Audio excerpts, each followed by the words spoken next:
Dr. King, there seems to be some confusion among distributors, companies, and even associations about what direct selling actually is. How would you define it? Direct selling means the explanation and demonstration of a product or service away from a typical retail outlet, typically in the home or the office of the customer. Now, that's a generic definition, and as you well know, within the direct selling umbrella, there are a number of different channel types. The first is person-to-person direct selling, business-to-business, the typical kind of interview where a salesman does in fact make a presentation to a purchasing agent or a buyer. The second category is something we call party plan, and we all have been to parties where a hostess does in fact invite her friends, her relatives, and there is a product demonstration or service demonstration made, and then products are sold to the participants, and the hostess typically gets some kind of a commission. That's the party plan. The third and the largest and most powerful is a channel called network marketing, and that involves essentially building direct selling and then building a sales force which the direct seller is responsible for training and motivating and managing to move product. Now, all of these functions, person to person and the party plan and network marketing, have one function. That one function is to move products and services from the manufacturer or the service provider to the inline consumer as efficiently as possible. You say that you're convinced that direct selling is an efficient distribution model. Why is that? The major challenge facing a marketer is to achieve speed to market. That is, from the time you introduce a new product or service to the time that product does in fact get major adoption and repurchased by the consumer or the target market, there's a speed lapse. And during that speed lapse, an enormous amount of money is invested in, number one, building a sales organization, number two, advertising and building a brand image, number three, building a distribution channel, number four, servicing the consumer across that time span. In network marketing or direct selling, we can establish a channel of distribution within weeks and have that program running and revenues generated. Furthermore, not only is there a reduction in time lapse and expenditure pattern, required expenses, but no commission is paid unless a sale is made. And therein lies the efficiency. Reduced costs for setting up the channel, and number two, reduced expenditure if a person doesn't produce.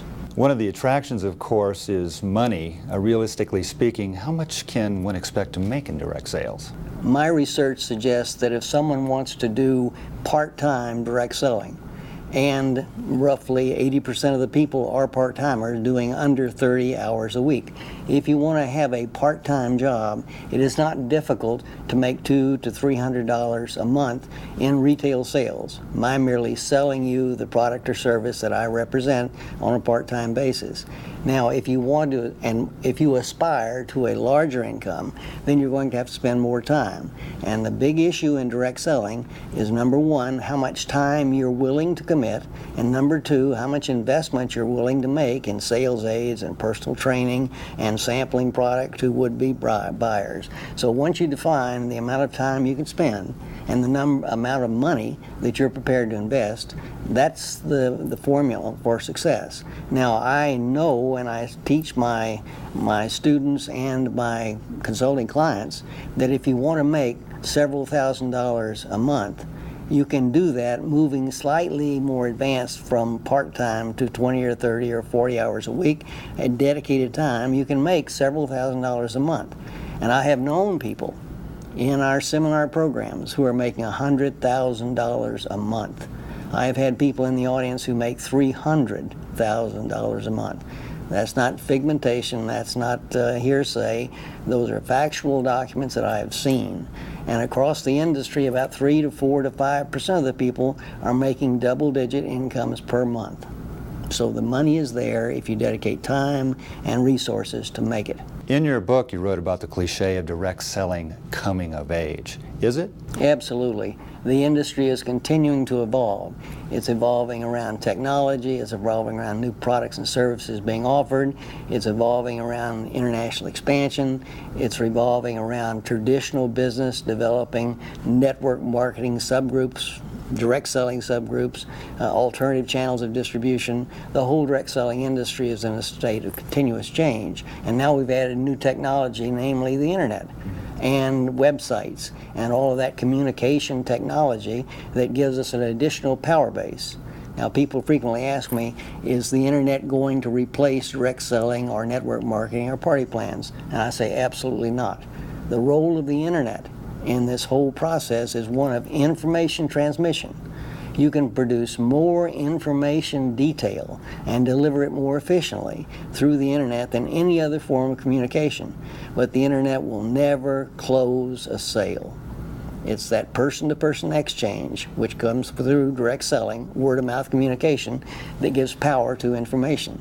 And that information power is what makes a sale. These days, would you say that there are certain factors which are motivating new Americans that have been on the periphery of direct sales to get involved?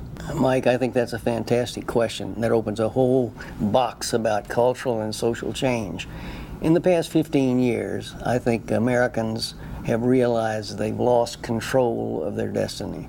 We have had events happen that have virtually traumatized the culture. Number one, we've seen a decay of corporate America.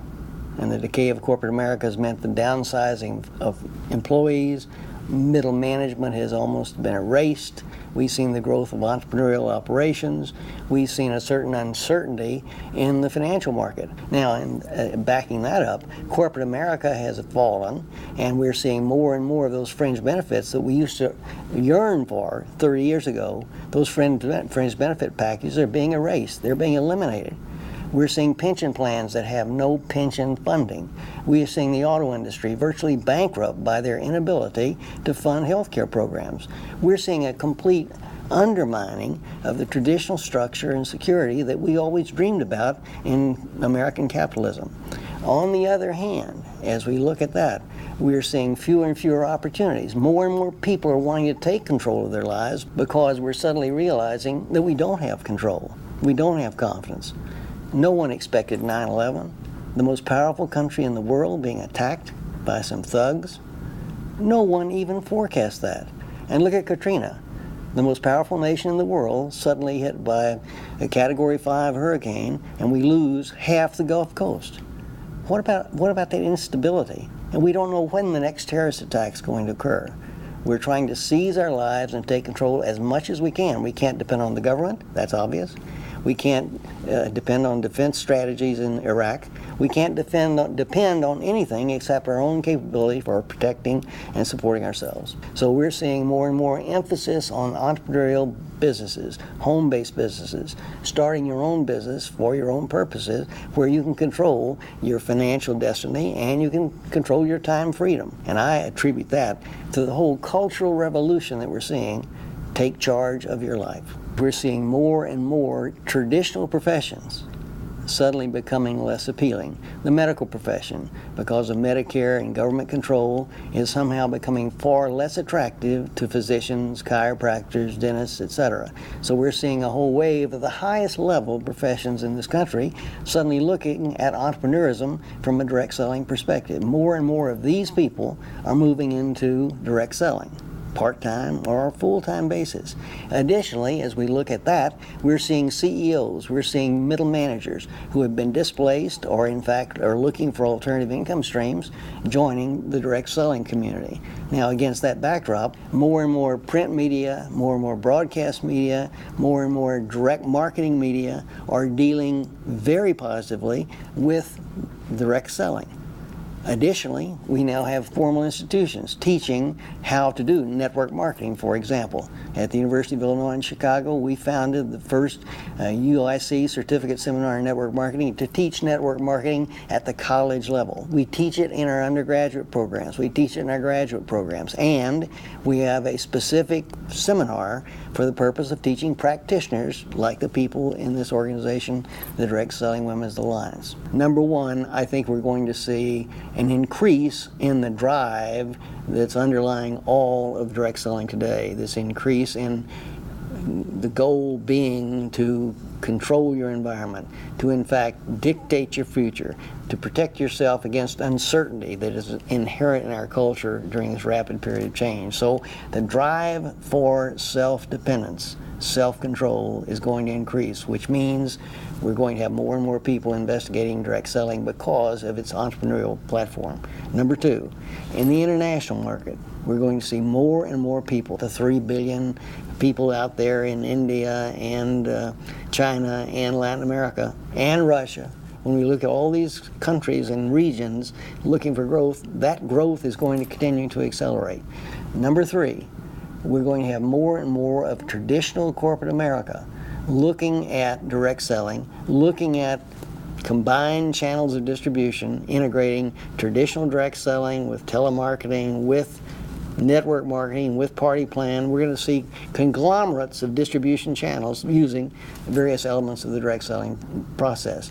I think over time we're going to see more and more awareness, more and more public understanding of what direct selling is, both as a career path and secondly as an entrepreneurial opportunity. We're going to see it, understand it, and that's going to be fantastically beneficial. And I think in terms, too, governmental understanding is going up all the time. So the process of our educating the government, having more cooperation and collaboration with the government through the industry infrastructure, through individual companies cooperating with the government, that government-industry conflict is going to go down. Now, when you get cooperation, you're going to have that much more momentum driving the industry. So these are some immediate factors that I think are going to go forward, and I have a strong outlook for the international side that will drive the industry, and the United States is going to be driving the international market. So we'll benefit indirectly from that international growth.